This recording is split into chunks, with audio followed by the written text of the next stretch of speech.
what we've been discussing so far, because all of these tools are rhetorical tools as well. Now, if you look at irony, metaphor, we've talked about all of them as works which enhance the rhetoric in which a particular piece of work is written. So, prosody is nothing but the grammar of verse or the verse pattern, versification of a poem is what is called as prosody. And meter is the rhythmic sound pattern that is formed by sequence of syllables. English itself is a stress-timed language.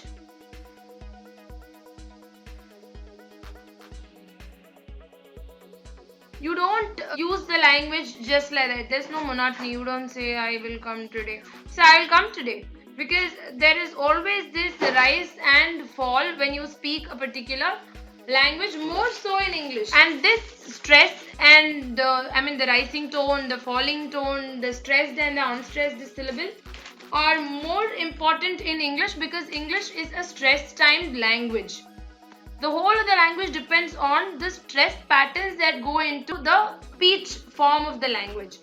And rhythm is the musical flow of language because there is a set pattern or a rhythm in which we speak. So even if you were to clap your hands when you're talking, there is a set rhythm in which we speak, isn't it? So that is called as the musical flow of language. So as far as meter is concerned, you have disyllabic meter and trisyllabic meter. Now disyllabic meter is when you are talking about one foot that has two syllables.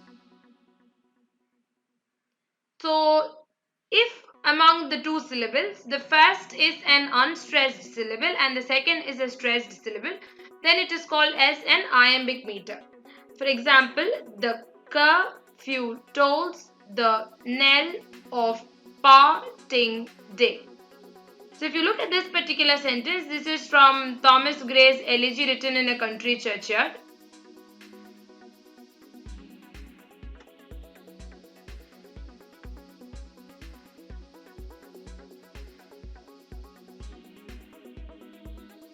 This is the very first line of the poem. Now if you look at this particular line, the curfew tolls the knell of parting day. So this together is 1 foot, this together is one, this together is another one, this another one, and this another one, where you have an unstressed syllable followed by a stressed syllable. So this line on the whole is written in an iambic meter, and because you have 5 feet, it is called as a pentameter line. So on the whole, it is called as an iambic pentameter. The next is trochaic, where you have a stressed syllable followed by an unstressed syllable. Yes, and a straight line is actually a marker of a stressed syllable, and the curved line is actually an instance of an unstressed syllable. This is 4 and this is 5. Yes, so it is Trochaic Pentameter. And the next is Trisyllabic Meter, where you have 3 syllables together. The first is Dactylic Meter, where you have a stressed syllable followed by 2 unstressed syllables. Take her up tenderly. Yes? Yes. So this is another instance of a dactylic meter where you have 1 stressed syllable followed by 2 unstressed syllables. So this is one and this is another. So it's again the foot here is dimeter. Trisyllabic.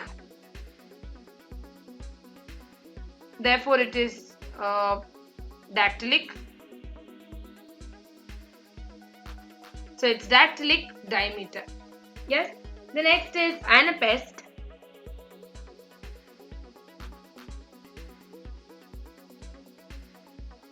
Anapest is when you have 2 unstressed syllables followed by 1 stressed syllable. The Assyrian came down like a wolf on the fold.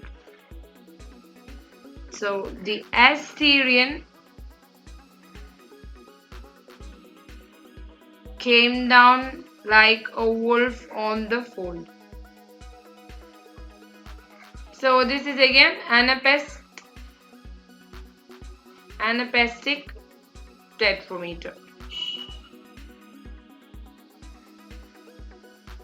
Yes, and then you have Amphibrachi, where a stressed syllable is followed by two unstressed syllables. Referrer.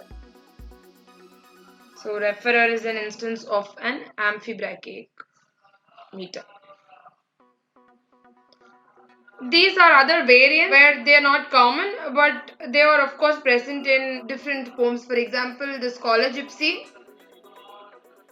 First is spondaic, where you have two successive stressed syllables coming together. 3 men. And two successive unstressed syllables together with the. So these are two unstressed syllables coming together, which is poetic. And when you have two stressed syllables coming together, it is spondaic. So these are variations. And like I said, looking at the feet, when you have 1 foot, when you have 2 feet, here you have 3, 4, 5, 6, 7, 8. So this is the feet variation. This is how you calculate feet in a metric line. The scansion is nothing but something that we did just now. This whole system of marking stressed and unstressed syllables and finding the meter and all of it is called as scansion. So it is the analysis of metrical patterns of verse. The analysis of metrical patterns is what is called as scansion. So the arrangement of accented and unaccented syllables are founded by their scansion.